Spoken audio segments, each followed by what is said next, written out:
Hi. She's very scared. Tell me what's going on.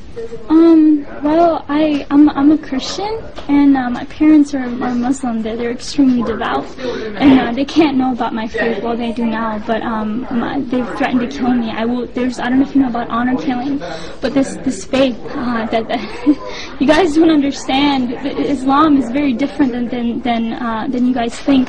They have to kill me. My blood is now halal, which means that because I am now a Christian, I'm from a Muslim background, it's an honor. If they love God more than me, they have to do this. And I'm fighting for my life. You guys don't understand. They don't understand.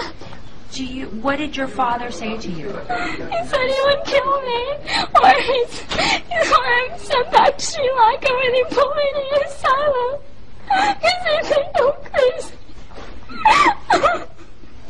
It's okay. Calm down. I ran away from home. I wrote my parents a note. I said, I refuse to deny Jesus, and He's my Lord and Savior. And I pray you find His forgiveness and mercy, and I love them both dearly. I wrote that, but they never showed it to the police officers. They want me back home. I can't go back to Ohio. You guys don't understand that community. That like, I will die within a week. Like, my life is at stake. But my dad threatened me. I was ready to die. These were my thoughts, that I'll be a martyr for Christ. Let it be so. But the Lord led me here somehow through His grace. I rode on a bus for 27 hours to 30 hours to get here, and so it's been God's hand protecting me the entire time. And but I'm fighting for my life, so if prayers are appreciated. I don't know what, today's my birthday, my 17th birthday, and I might even die. I don't know what's gonna happen to my own life. Like, can you tell me why you ran away? I was threatened by my dad. When my dad found out, I had a Facebook. That's how we found out. And phone calls from the Muslim community started coming in with emails, and he confronted me. And I had a laptop, and he took that laptop and he waved it in the air, and he was about to beat me with it. And he said, if you have this Jesus in your heart, you're dead to me. You're not my daughter. And I refused to speak, but he said, I will kill you. Tell me the truth. And these words, bad words, he cuss words, and so I knew that I had to get away. A couple of weeks later, even I told my dad that I needed to learn more about Islam because I was scared. And I said that because when I had come to know the Lord, I dropped everything about Islam. I mean, I had to hide my Bible for years. I would go outside to pray. When my dad was asleep was when I went outside to pray. I snuck out to Christian prayer meetings in fear of my life. And finally, this day had come where I was confronting my dad. But a couple of weeks later, after I told my dad that I wouldn't follow Islam, but I would learn more about it, he put me class after class after class after class, thinking that that my mind was going to be back in it. But of course not. I mean, I'm a follower of God, Jesus, the true living Jesus, but a couple of weeks later, my mom found a Christian book, and I knew it was then that it was over for me. I had to leave.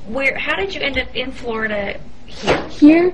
What happened is that night I had to leave, so I left that Saturday night, was it? It was Saturday night in the morning. I left to go to a friend's house, and I asked her, I begged her to take me to church. I needed to get to church. I needed to pray. I needed to seek the Lord to know what to do. And so that entire day from 7 in the morning to late at night, I prayed and prayed and prayed, and finally I was able to get a ride back home to the person's house. And then I stayed there Sunday night, because my dad was coming back home from his trip that night. And so I stayed there that night, and I just left. I hitchhiked to a bus station, and I got a ticket to Florida because I had met them through a prayer ministry on Facebook. And this was the farthest away from Ohio, and you don't understand. If I had stayed in Ohio, I wouldn't be alive. And so I was able to do that, and I called them from on the bus. I used random, nice people there that I was able to talk to, and I used their phone to call them, and then I came here. Here I am. Has there been any type of killings at all in your family? Have you ever seen anything like that? I'm not sure, but in 150 generations in my family, no one has known Jesus. I am the first one. So imagine the honor in killing me. Like, there is great honor in that. Because if they love Allah more than me, they have to do it. It's in the Quran. Yes. And you can, give them knowledge about it. Because now... After they finish talking to you. Yeah, so, he really will explain it and break it down. They have to do this. If they just have to. And either they do that or they send me back to Sri Lanka. And if there's an asylum, there's an asylum there where they put people like me. Like, they think I'm crazy. And do you really think that this is true, or do you think this is just a threat? There's actually hundreds of cases that are backed like me. Amina and Sarah, they were forced to go back home. They were killed by their dad. Like, this is not just some threat. This is reality. This is truth. This is reality. How many more cases? If you want, there's case after case. There's hundreds of them. I am one. I am one of hundreds. They have to. You guys don't understand. They have to. I don't know what else to say, but they have to. If you want proof, there's hundreds of cases that can validate my story. Even my friends and people from back home, they knew what would happen to me. My own brother knew about my faith, and yet he didn't tell my dad. What does that say? He knew the consequences. He knew. So what do you want at this point now? I want to be with them. I want to be free from my parents. I want to be free. I want to worship Jesus. I want to go to church on Sundays and read my Bible and say Jesus is alive whenever I want to. You guys talk about religious freedom? No, I don't have that. I want to be here and I want to worship Jesus freely. That's what I want. I don't want to die. All right.